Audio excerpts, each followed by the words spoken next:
Hello Python programmers. So in this video, I'm going to show you that how you can create a real-time chat application using Python. So first of all, let's see the output that you can expect from this video. Okay, so here you can see that these are two different systems. Let's say this one is computer A and this one is computer B. So both have their chat application GUI open. So to start off the chat, both have to press this start chat button. Okay, so let me press. Okay, so to send the message, you have to select this entry widget and then let me randomly write something and press this send button. So you'll receive this message on the sender's end, you this message, and also at the receiver's end, client this message. Okay, so let me send from our computer B also. So let me write some random shit here also. Press enter or this send button. It will take some time to reflect the message on this one. Here you can see the message is reflected here, and you can now go crazy and write anything here and have a chat with your own. Okay, so yep, this is the application that we are gonna create in this video. So pretty cool. Let's get to our editor and see how we can create this. Okay, so now we are into our editor. So first thing that we have to do is we have to import the required libraries. All the libraries that we are going to use in this project comes pre-installed with vanilla Python installation. So you don't need to install any external package. Okay, so let me quickly import the libraries so that we can move ahead. Okay, but before we move ahead, let's have a word from our today's sponsor. This video is sponsored by Hostinger. Hostinger is one of the most affordable hosting plan in the market. Their plans literally starts from 59 rupees per month. And this comes with a 30 days money back guarantee. And if you use my code I know Python, you will get an additional 7% off. So definitely check them out. I'll provide my coupon code as well as the registration link in their description. Now with the sponsor section being done, let's move ahead with our code. So this code will have, or this project will have three sections. First section is the GUI of our chat application. Then we have the sending of the message. Then we have the receiving of the message. So I'll treat these three as separate sections. So first of all, let's start off with the GUI part. So we have already imported Kinter. Let me initialize this by creating a TK instance of, the TK class instance. This root is the instance of the TK class. Then what we'll do is we'll define that what will be the geometry. So geometry of our Kinter GUI. Let's say 300 by 500. I've tested these values. You can try your own values. Okay. Then what we'll do is we'll config it to white color because the buttons that we are going to use have a white background. So we want them to somewhat merge with our GUI. Okay, so why have I written this here? So BG is equal to white. Okay, so root dot config, the background color of our GUI is white. Then we have 5 components here. First is the start chat button, which will connect us to our second system. Then we have the entry box on which you'll write the message. Then we have the send message button, that small WhatsApp button of send. And lastly, we have our big list box, which will display all our messages. Okay. So let me quickly write them. Then I'll explain you that how they are working or how they are created basically. Okay.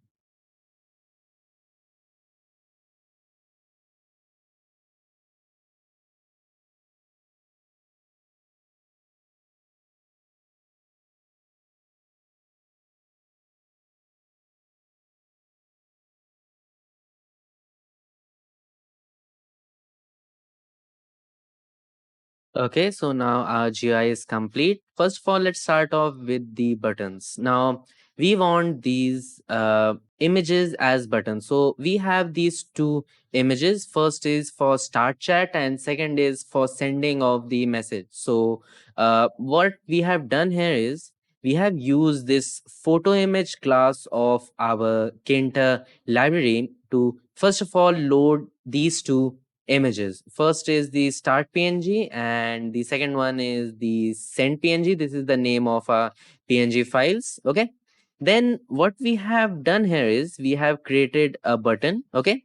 First parameter is root. Second is the image that you want to treat as a button. Normally here we write a text, so it will create an ugly rectangle looking button which will have that text, but we want an image here, so we are writing this image parameter. Then the third parameter is the function that this button will trigger. So this is this function. We'll assign tasks to this later on, but for now it is simply passing. Okay. Then we have the border width or the width of the button, so we don't want any width, so we are writing 0 here. Okay. Then I have placed this button at 90 of X and 10 of Y. So 90 units of X axis and 10 units of Y axis. Now I had tried these values on my Kinter GUI. If you are creating GUI of different size, then you can experiment with these values. Okay. The same is for our send message button also. Only thing that is different here is that function is thread send message. This will send the message, and we have placed this at x is equal to 260 and y is equal to 440. Okay. Now the next thing is this entry widget or this entry box. This will accept the value from the user and send this to our client. Okay. So first we have created this message variable which will store this string variable. Okay.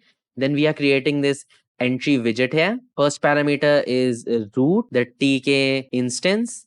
Then we have the text variable, which is the message variable here. Then we have the font. So it will have three values. First is the font style, then the font size. This is the size and style of the text that will be written inside the message box. Okay. Then we have the third parameter, which we can either write bold, italic, stricken, or simply normal, which means a normal text. Okay. Then we have the border. So we want a moderate border. This is why we are writing 2 here. Then the width of our entry box. Then we have placed our message box at x is equal to 10 and y is equal to 444. Okay. The last but not the least is our list box. This is the section on which our message will be displayed. Now let me run and show you. Yeah, where is our GUI? Okay. So this is our start chat button. This is our send message button. This is our entry box, and this is our list box that we are talking. So first parameter here is root, the tk class instance. Then we have the height of our list box. Okay, so the height. Then we have the width of the list box. Then we have placed this at x is equal to 15 and y is equal to 80. Okay, so then we have closed our main loop. Okay, so this was the GUI part. So first of all, let's start off with our receive message function.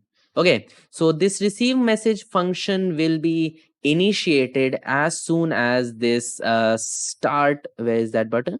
Yeah, this one. This start chat. What was the name of that button? What was it? Okay, so start chat button. As soon as we press this start chat button, our server will be connected to our client and we can receive the message from them. Okay, so let me quickly write the code.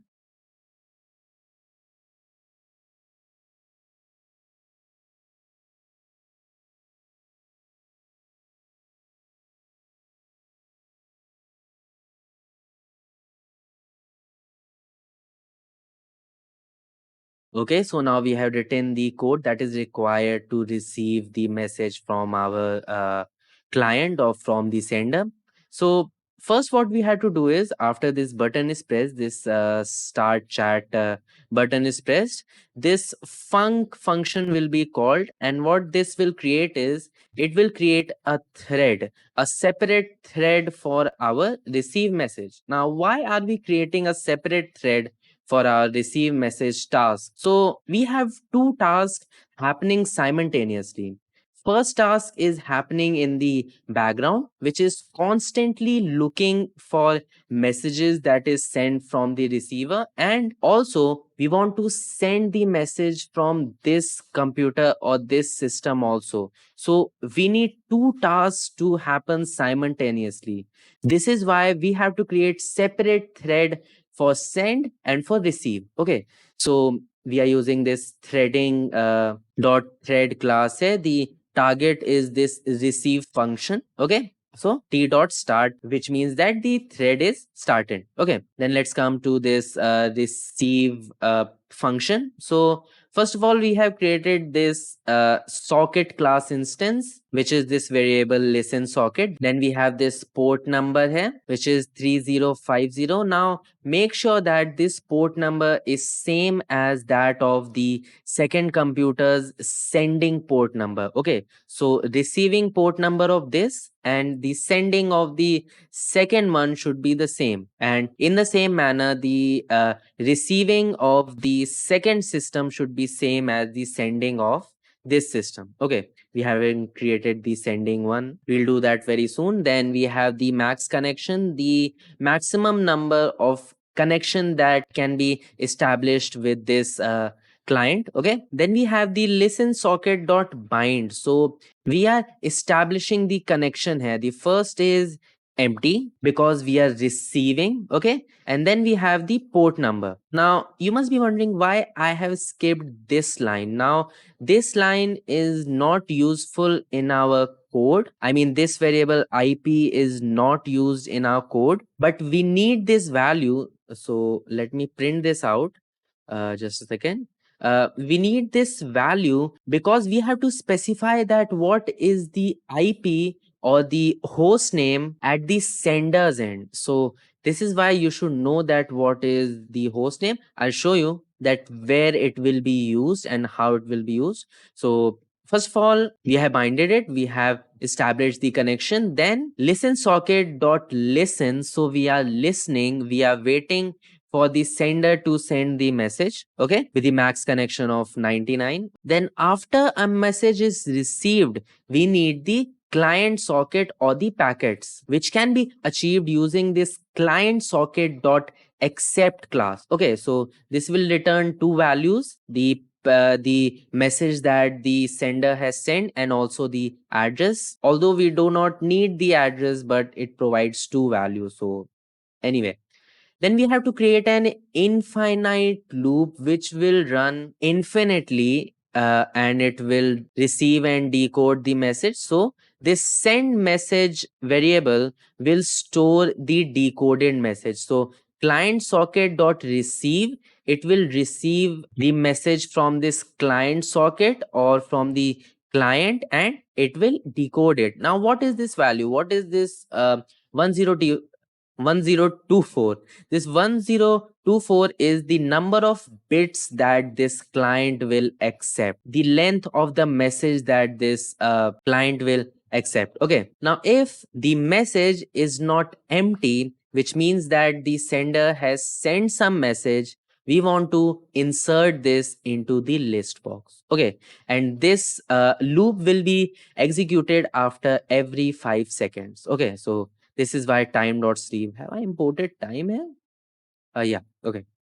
So we are done with our receive part. So let me run this, and let me execute the program and send the message from my second computer. So I hope this will work. Okay, so the message is sent, but it is not received here. Oh yeah, it is received. So our receive part is working perfectly. Now let's work on our send part. Now the initial part will be the same. We have to create separate thread. So th is equal to threading dot thread. Okay, so let me write, then I'll explain you. Okay, just wait for a second.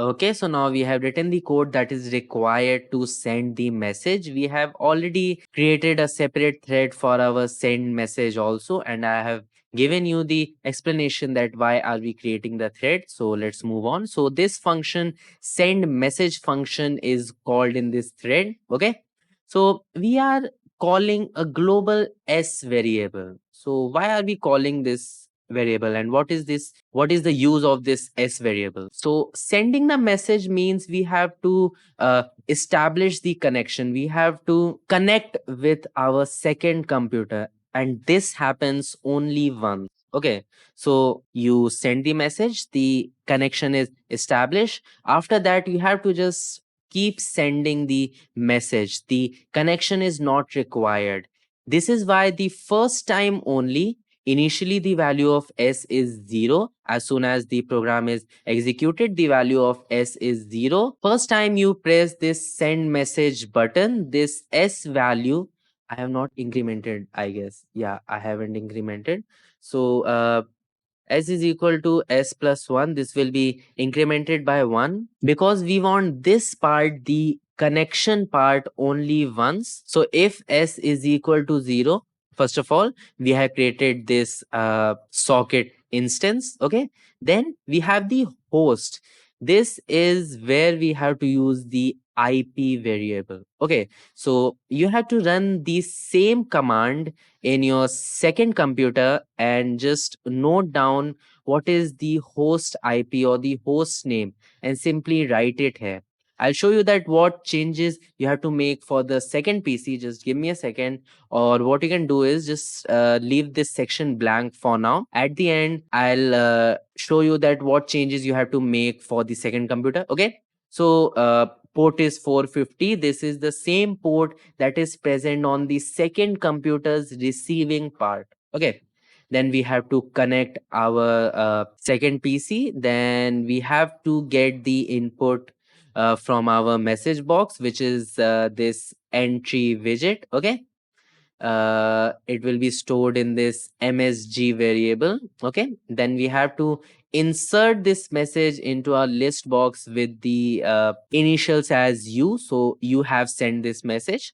Then we have to send the message using the socket dot send command. Okay, what is the parameter inside message dot encode? So a encoded message has been sent to the second PC. Okay, then we have to increment the value s by 1 because we don't want to make the connection again and again. Okay, so next time you press this button, which is the second time, third time, or fourth time, or infinite number of times, this if condition will not be executed, this else condition will be executed. Message will be extracted from our entry box, it will be entered in our list box, and s dot send, we have already specified that what is the value of s in our th thread, so it will automatically send to that connection. Okay, so let me run this program. Let me go back, open the PowerShell window here, and let me quickly run the program on both my system. Okay, so the connection is established. Now let me write some random stuff here. Okay, so we are getting an error. S dot connect takes exactly one argument. Actually, there should be brackets, I guess. Yeah, actually, they should be inside the brackets. Okay, so let me save this and run the program again. Do the same for our second one also. So is started. Let me write some message here.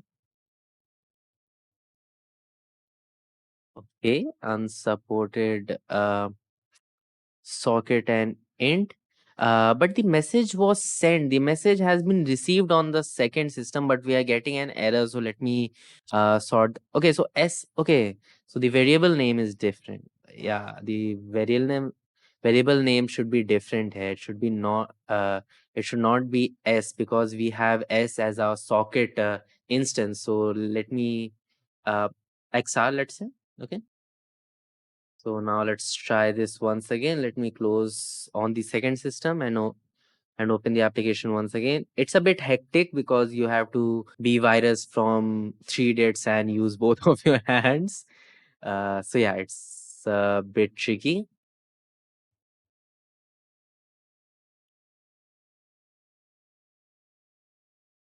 Okay, so let's start the server. Started the server on the second end also. Sending the message from the second system, checking the receive. Yeah, so it is working. Now let me write the messages and send from this part. Okay, so yeah, it's working. It's working perfectly. So yeah, this was a short video in which I have shown you that how you can create a real-time chat application using Python. So there are a lot of modifications that you can use, that you can do to this project. Like, let me show you once again. I was in hurry to quit. Like, you can create a ping notification. Like, whenever the client send the message, you'll get a notification that yeah, you have received a message. Or you can add multiple users here. Like, this is for computer 1, this is for computer 2, this is for computer 3, like Facebook chat or something like that, where we have the names and you just click on the name and the chat is started. Okay, so if you want me to create somewhat the advanced version of this real-time chat application, then just comment down below. And also there is a poll in the community tab. So do not forget to poll on that whether you want a more advanced version of the same application. Okay, so this is it. And I'll meet you in my next lecture where we'll create something more awesome. Okay, so meet you there. Bye bye.